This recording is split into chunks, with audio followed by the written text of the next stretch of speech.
Hi everyone, welcome back to my channel. Today I'm working on an oil painting portrait of my friend Brianna.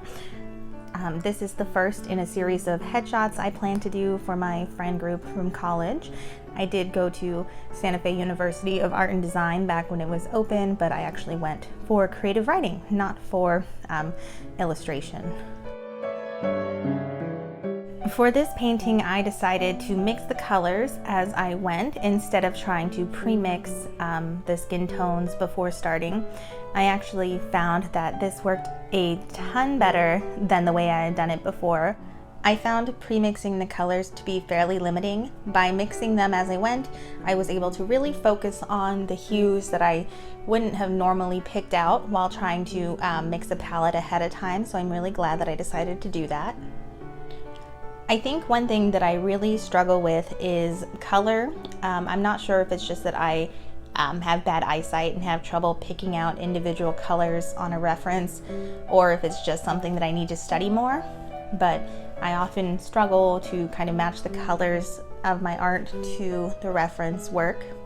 But this one I feel like I kind of didn't have as many problems with, so I was really excited about that. I felt like it was kind of a leap in my painting abilities. Sorry about the angle changes. I spent a lot of time trying to figure out what the best way to mount my camera would be. By this stage, I have it mounted to the easel itself, and I think it works the best that I've tried so far. If you have a trick to filming yourself while painting without it being in the way or preventing you from getting up close to do those details, let me know in the comments below. I really could use some advice about that because I do find it can be kind of limiting in my range of motion.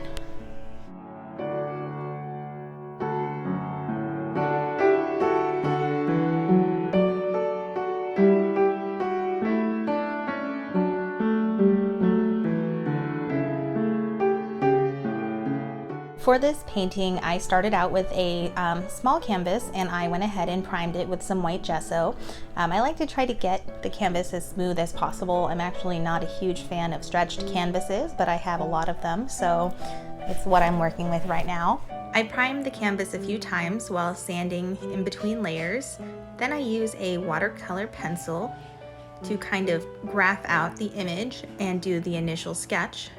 Sometimes I have trouble covering up this sketch, and you'll see a little bit later that I have to go back in and try to fill in some spots where the graph lines are peeking through. After that, I go in with my initial layers of Gamblin 1980 oil colors.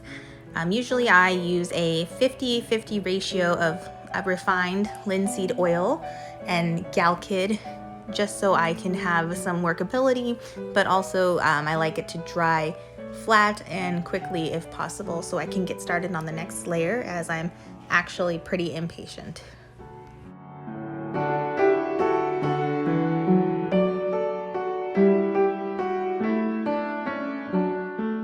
If I accidentally smear something or get color where I didn't intend for it to be, I will use a little bit of Gamsol, either on a tissue, paper towel, or even a clean brush, and just kind of lift away the pigments that are out of place.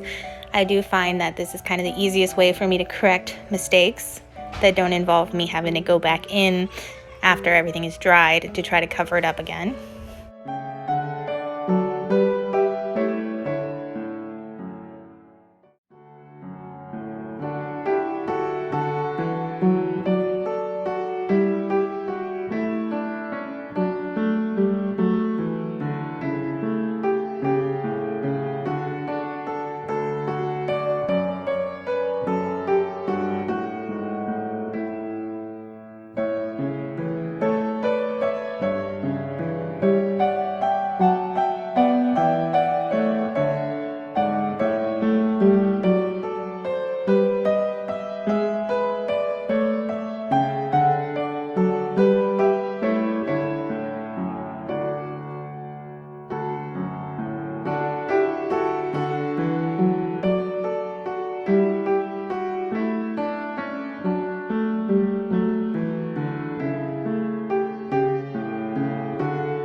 The angle in the reference photo made it kind of difficult to capture the tattoos as they were intended to look, so I actually go back a few times and try to touch them up throughout the rest of the painting.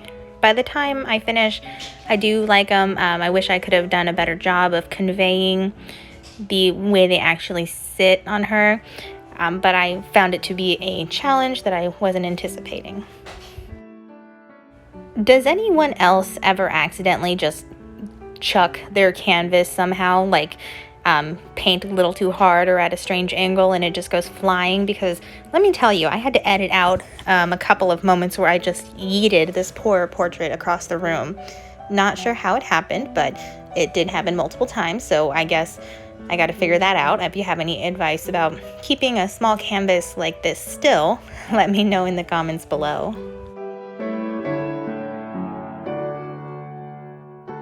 Sorry about all the shots of my cheek and hair and glasses in the corner. I really do need to get up close and personal for those finer details like the eyelashes. I also do turn the canvas just so I can get a better angle on it. I tend to be heavy-handed, so I work really hard with very thinned out paints to try to make the finest lashes I can, and even so, you'll see I go back later and try to fluff them out a little bit more even after this.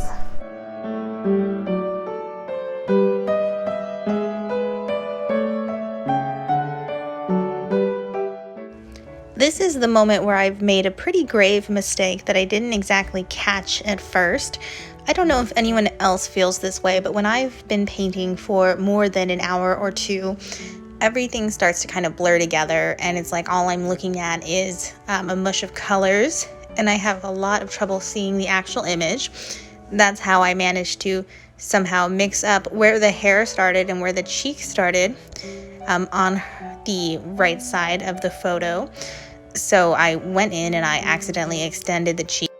So I'm gonna go back and fix this later after everything dries, but it is something that I definitely didn't notice right away that I did, and I was trying to figure out why suddenly her proportions seemed a little bit off from the reference.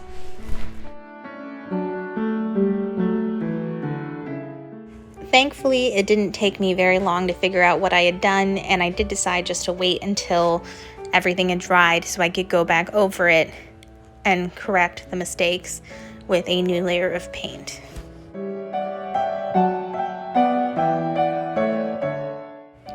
I usually wait about 2 or 3 days in between layers. Even with the Galkyd, I like to just be extra sure that everything is dry before I go back in with a new layer. At this point, I went ahead and corrected the cheek, and then I just started kind of pushing the values on the hair, trying to add some tonal contrasts. I also touch up the forehead a bit just because I felt like the under image was kind of peeking through a little bit. If you enjoyed this video, please give it a thumbs up and subscribe to my channel just so you can see more of my work. I will be putting out new videos every single Tuesday. Everything from graphite to ink drawings to oil paintings. You can see more of my work at my Instagram, which I've linked down below for you. Thanks for watching. Have a good one.